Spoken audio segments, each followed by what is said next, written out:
Welcome to the Jaron Jarvis channel. I am Jaron Jarvis. Today, I would like to introduce to you, I think my dog is bringing home the belongings of murder victims. I've always loved dogs.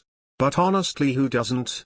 Actually, don't answer that, cause I know some of you cold-hearted people out there will say no. Anyway, I've had my fair share of pups in my day. With my dad being a doctor and my mom being a vet, they both loved helping others and animals. So for as long as I can remember, we've always fostered dogs. We'd keep them for a while, help them get better if they needed it, and then find loving homes for them. Oftentimes this meant finding dogs on the street or dogs at the shelter.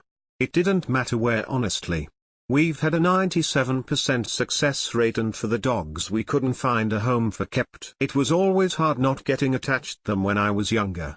Always so playful and loving. For some of them it a while to love up to us. They had built up walls cause they had come from abusive homes, but they would always come around. Well, a couple weeks ago my family and I were driving to my grandma's house. It was about 7 hours away from us and passed through dozens of tiny towns. We spent about 2 weeks with her in her huge broken down mansion by a huge deep lake. It was beautiful, honestly. A broken kind of beautiful, but beautiful none of the less. The house was neighbors with a deep forest as well. I was only allowed to follow the handmade path my dad made for me to follow so I'd never get lost, but even then I wasn't allowed to go in the forest after 6. It was far too dangerous. Well, anyway, we helped my grandma around her house and spent our time with her until my dad's brother would move in with her. Driving back to our house we found a dog on the side of the road. He looked like he was starving and dehydrated and like he would collapse anytime soon. He was a small pit bull. We took him in our car and gave him water through a cup we had and some of our food that my grandma sent with us. He finished both within what seemed like seconds and started licking out faces immediately. We took him home and did the usual routine over the course of weeks. But this dog was different. We had a sort of connection and just couldn't let him go. We ended up naming him Prancer. A couple months had gone by and my grandma passed away. She left us her house and we ended up moving in. Prancer loved it, the huge backyard, the lake, everything. He'd leave to the woods but would always come back right before it got dark. He'd always come back with something in his mouth.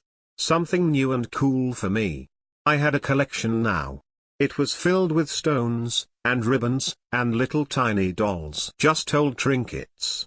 But when winter came we tried to stop him from going into the woods as often as possible. The wind and snow was far too strong and the lake turned to ice.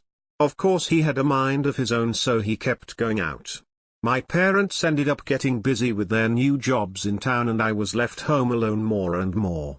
I remember being younger and visiting my grandma. We would take long walks in the woods. She knew them like the back of her hand. I remember getting to a certain point we'd always turn back around. She'd just say because we were deep enough. But just once she said it was because the neighbor was very strange. It was true too. I'd hear weird noises or faint screams, but Grandma said to just leave it alone. To ignore him and everything would be fine. And this is where it gets weird. Prancer started coming back home with weirder things. It started off with empty liars. Bear with me here, it doesn't seem that weird, but when I'd take it to the trash I'd see dried red stains on it. Then the lighters turned to knives that turned to shirts. Just really weird things. And if you think that's it, well, let me recall last Friday night. Yes, Mom, I locked all the doors. I'm fine, I said into the phone before hanging up. My mom was helping her sick sister with her kids and my dad had a late shift at the hospital. Prancer was looking up at me expecting food since I was in the kitchen. I walked upstairs to my bedroom. Our house was huge and since my dad had been renovating it I got huge windows placed on one wall. I had a view of everything within a 10-mile radius. That including the creepy neighbor. I walked over to the windows with my cup of hot cocoa in my hands before a piercing scream caught my ears. I was shocked to see someone running through the woods before disappearing. I was in shock. It was almost as if I couldn't move. The only reason why I did was thanks to the phone ringing. Hello, I said into the phone with a shaky breath. No response. Hello? I asked. Prancer was staring at the window barking, and then the line went dead. The next day I let Prancer out and everything seemed normal. My dad was home watching TV and my mom was still gone. I was in the kitchen making breakfast before I saw Prancer waiting for me by the screen door. I let him in before taking what he had in his mouth. It was the ID of a woman named Penelope Harrison. 28 years old, blonde, and with a stunning smile. There was a red stain on it as well. I looked at Prancer, who was now drinking water, but something was off. I ate him before a red stain caught my eye. "Hey honey, come look at this," my dad called me.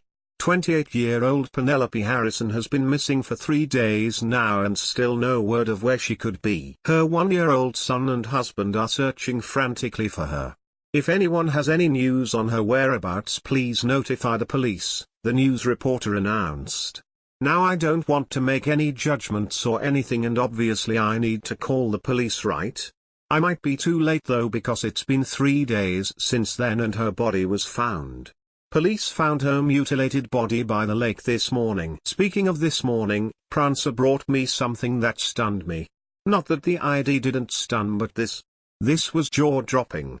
An old wallet with my picture in it.